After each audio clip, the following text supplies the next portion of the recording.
lamang ng parang walang milisya ang Pittsburgh 6 patungo sa gate na daanan ng mga civilian workers ng kulungan. At sa kanilang paglabas, nagbunga ang 12 linggo nilang pagbuhukay at pagtataya ng kanilang buhay para sa inaasam nilang kalayaan. Sa labas, tulad ng inaasahan dahil sa kanyang pagiging dalubhasa sa mga sasakyan, nag-hotwire ng isang Pontiac si Andrew na sinakyan naman ng ani upang tuluyang makalayo sa The Wall. Pinanis ng henyong plano ni Nuno ang notorious na Maximum Correctional Facility ng Western Penitentiary.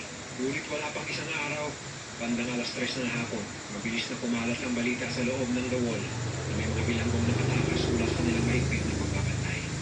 Batid ni Nuno na maaaring mabisto sila ng mga otoridad sa lansangan sa oras na ma-realize ng mga gwardya sa The Wall na nag-ala prison break silang anim sa liwanag ng umaga. Kaya nagpasya sila na magnakaw ng isang closed van at ilang mga plaka ng sasakyan upang pagpapalit-palitin habang binabagtas nila ang lansangan. Sa ikalawang araw ng kanilang pagtakas, tumawag si Nuno ng isang kakilala upang makakuha ng mga dokumento patungong Mexico. Sa ikatlong araw ng kanilang pagtakas, naghintay ang Pittsburgh 6 sa isang mumurahing motel sa Texas upang i-deliver sa kanila ang mga peking dokumento patungong Mexico. Kanilang kausap, pagsapit ng ika-6 na araw, tila bumaliktad ang tabo para sa Pittsburgh 6. Habang nagkakasiyahan dahil sa kanilang tagumpay ang mga dating bilanggo, lango sa alak at ipinagbabawal na gamot ang aning. Ngunit bago pa man tuluyang mag-blackout, napagdesisyonan ni Tom Berkelbo na sumibat dahil hindi na raw maganda ang ang nangyayari sa loob at baka matiktikan sila ng mga otoridad. Ngunit dala ng kanyang nainom at nahit-hik, nag-blackout at literal na gumagapang si Tom dahil upang dalhin siya sa ospital dahil natagpuan siya walang malay sa isang bus station sa Houston, Texas. At dahil ang mukha ng mga bilanggo ay naglipanan na sa mga pahayagan, TV stations, at sa pagkakalipanan ng mga isa, madaling makilala dahil takas. Agad silang nagbihis ng mga pangsibilyang damit at nagpunas ng mga dumi mula sa kanilang paggapak. Nang kanilang buksan ng malaking metal door ng warehouse, naispatan nila ang isang gwardyang nasa kanyang guard post na nasa itaas ng makapal na wall ng kulungan. At ilang segundo lamang ang lumipas, nagtagpo mata sa mata ang gwardya at si Nuno. Ginanguan lamang ni Nuno ang gwardya at tumango naman ito pabalik. Ilang sandali pa, dali-dali niyang kinausap ang kanyang mga kasamahan na magpanggap ng mga workers sa prison warehouse. Halang panis na ang niluto nilang escape plan. Ngunit isang saksakan lang pala ang naganap mula sa kabilang block ng kulungan. Kaya may nangyaring lockdown. Sa makatuwid, wala pa rin hadlang sa planong pagsibat ang Pittsburgh 6.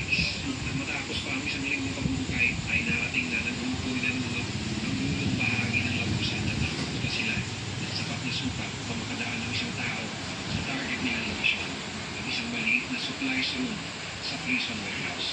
Nang ginagawin niya, ipapulong si Nuno sa kakaisip ng mga posibleng senaryo na kanilang kakahantungan. Dulo ng baril o dulo ng labusan.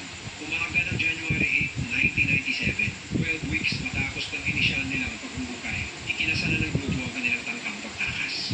Matapos ang almusal sa araw na yun, ay maagang pinapunta sa open ground ng kulungan ng mga preso.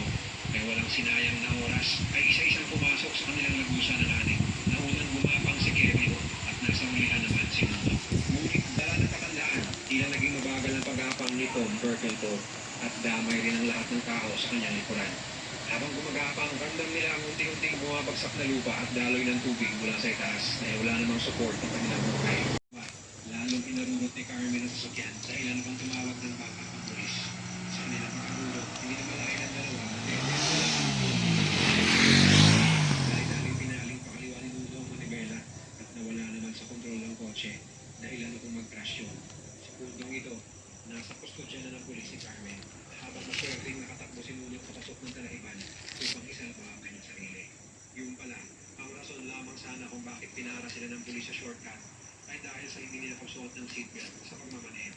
Sa pag-interrogate kay Carmen, ikinantan niya ang kontak ni Nuno na mag-aagit sana sa kanila ng mga peking dokumento patungong Mexico. Ilang mga FBI agents ang nagmanman at bumuntot sa kontak ni Nuno na may alias na Travis. Nagtungo nga si Travis sa mumurahing motel at sa room 129, naghihintay ang apat na natira sa Pittsburgh 6. Sa pagpasok niya, agad-agad na nag-celebrate ang apat dahil sa dokumento kanila natanggap. Sa isip-isip nila, ilang oras na lang ang pagitan nila mula sa pagiging most wanted sa US at pagiging isang malayang tao sa Mexico. Sa labas ng motel room 129, tumatawag